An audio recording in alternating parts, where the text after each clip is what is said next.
പരിപ്രാജകന്മാരാണ്, ഒരു സ്ഥലത്ത് നിൽക്കാറില്ല. അപ്പോൾ നടക്കുകയാണ് ചെയ്യുക. ആ നടന്ന് പോയ സമയത്ത് ആലിൻ്റെ മുകളിൽ നല്ല തൊട്ടടുത്ത് കുറേ കല്ലുകളൊക്കെ കണ്ടപ്പോൾ ഇദ്ദേഹം ക്ഷീണിതനായി അർദ്ധരാത്രി ആകുമ്പോഴാണ് എത്തിയത്.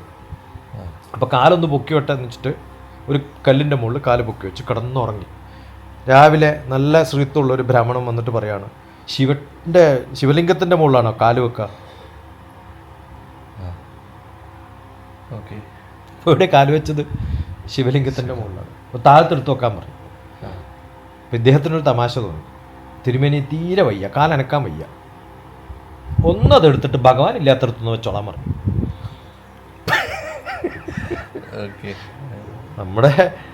നമ്മുടെ സങ്കല്പം തന്നെ ഭൂമി ദേവി എന്ന് പറയുന്നത് ഭഗവതിയാണ്.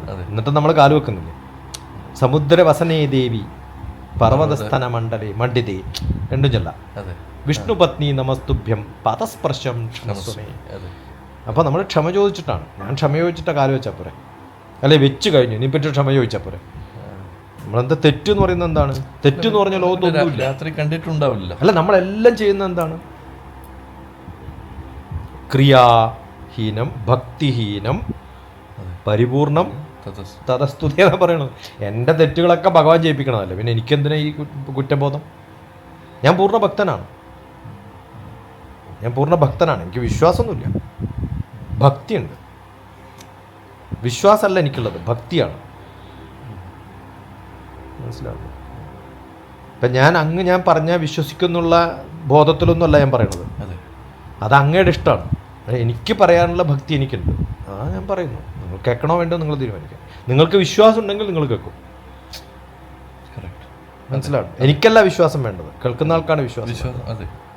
ആണോ അല്ലോ? ഞാൻ ഭഗവാനെ വിളിക്കുന്ന സമയത്ത് എനിക്കല്ല വിശ്വാസം വേണ്ടത്, ഭഗവാനാ എന്നിൽ വിശ്വാസം വേണ്ടത്.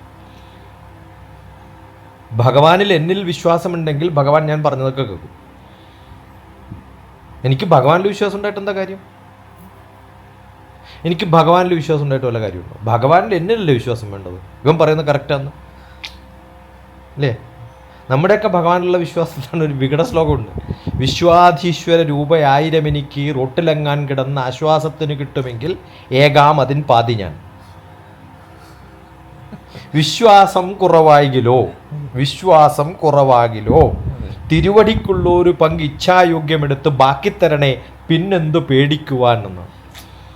അങ്ങനെയാണ് നമ്മുടെ കോൺട്രാക്ട്. അതുകൊണ്ട് എന്ത് കാര്യം? അങ്ങനെ തന്നെ അറിയുന്നുള്ള ബോധം എനിക്കുണ്ടെങ്കിൽ പിന്നെന്താ? അതുകൊണ്ടല്ലേ നമ്മൾ വിളിച്ചാൽ പൂജാരിയല്ലേ ഭഗവാനെക്കാളും വലുത്. ആഗമാർത്തന്തു ദേവാനാം എന്ന് ഞാൻ വിളിക്കുമ്പോൾ ദേവനോ ദേവതയോ വരണമെങ്കിൽ ഞാൻ 2 തിരികൾ കൊളുത്തിയാലും ഇല്ലെങ്കിലും മാനസപൂജ ചെയ്യുന്ന ഒരാളാണ് ഞാൻ. എനിക്ക് തിരിയും വേണ്ട, പൂവും വേണ്ട, ഒന്നും വേണ്ട.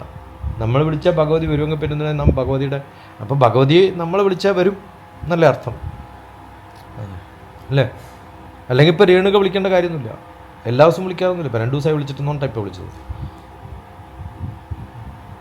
അപ്പം നമ്മൾ വിചാരിക്കുന്ന കാര്യങ്ങളല്ല, നമ്മൾ തോന്നുന്ന ഒരു തോന്നലുണ്ട് ഒരു സമയത്ത്.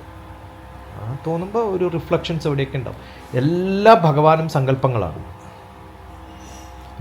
രൂപവിവർജിതസ്യ ഭവതോ ധ്യായേന യത് കൽപ്പിതം. ഞാൻ കൽപ്പിച്ചുണ്ടാക്കുന്നതാണ് ഈ രൂപങ്ങൾക്കൊക്കെ.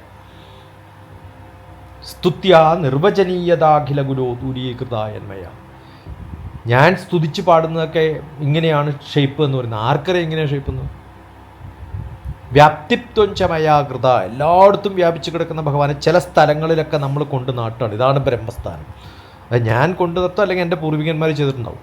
ഞാനത് ക്ലീനായിട്ട് വെക്കണമെന്നേ ഉള്ളൂ. അത് ക്ലീനായിട്ട് വെക്കണം. ദോഷത്രയം മത്കൃതം എന്നാണ്. ഇതും ഞാൻ ചെയ്ത 3 ദോഷം എന്നാണ് പറയുന്നത്. ദോഷത്രയം മത്കൃതം, ഞാൻ ചെയ്ത 3 ദോഷമാണ്.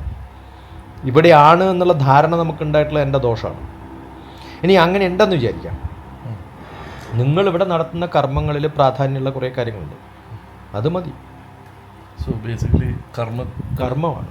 ഒരു നമ്മൾ അർച്ചകസ്യ പ്രഭാവേന ശിലോ ഭവതി ശങ്കര.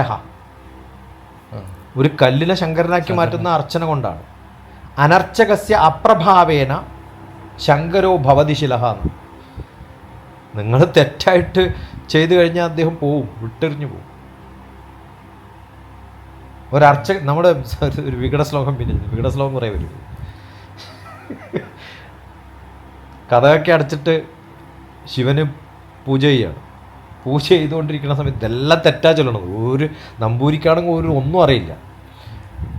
അതൊക്കെ കഴിഞ്ഞിട്ട് ഈ തെറ്റായ ശ്ലോകങ്ങളൊക്കെ ചൊല്ലി അമന്ത്രകുംഭം ചൊരിയുന്ന നേരം എന്നാണ്.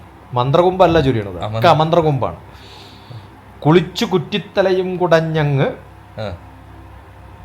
കുളിച്ചു കുറ്റിത്തലയും കുടഞ്ഞങ്ങ് അമന്ത്രകുംഭം ചൊരിയുന്ന നേരം മലച്ചു ദേവൻ ചുമരോടു ചാരി. ഓടാനും വയ്യ, കാരണം അത് കൂട്ടിയിട്ട ശ്രീയോവിലൂടെ ഗമനം ചകാരം, ഓവിലൂടെ ചാടിപ്പോയിട്ടുണ്ട് ഭഗവാൻ. അപ്പൊ എല്ലാ ക്ഷേത്രങ്ങളുടെയും ഗുണം ദോഷം എന്നൊക്കെ പറയുന്നത് കർമ്മമാണ്. അത് മെയിൻലി പൂജാരിയുടെ അല്ലെങ്കിൽ ആ അവിടുത്തെ മെയിൻ നമ്മൾ ചെയ്യുന്ന ഇൻസ്റ്റലേഷൻ. ഇപ്പം എൻ്റെ ജന്മം കൊണ്ട് എനിക്ക് ഉള്ള കുറേ ഗുണങ്ങളുണ്ട്. പക്ഷെ ഞാനതെങ്ങനെ മെയിൻറ്റെയിൻ ചെയ്യുന്നു എന്നുള്ളതാണ് എന്നെ കൊണ്ട് നടത്തുന്നത്. ഞാനിപ്പോൾ ഇങ്ങനെ ഓടി നടക്കണില്ല, ലോകായ ലോകം ഫുൾ നടക്കുന്നുണ്ട്. ഓരോ ദിവസവും ഓരോ സ്ഥലത്താണ്. ഇത്ര യാത്രയുണ്ടെന്ന് ആലോചിച്ചപ്പോൾ. ഇപ്പം ഞാൻ ഇപ്പോൾ വിളിച്ചപ്പോൾ ഞാൻ ഓടിച്ചു വരാനിരുന്നതാണ്. 2-3 കാരണങ്ങളുണ്ട്.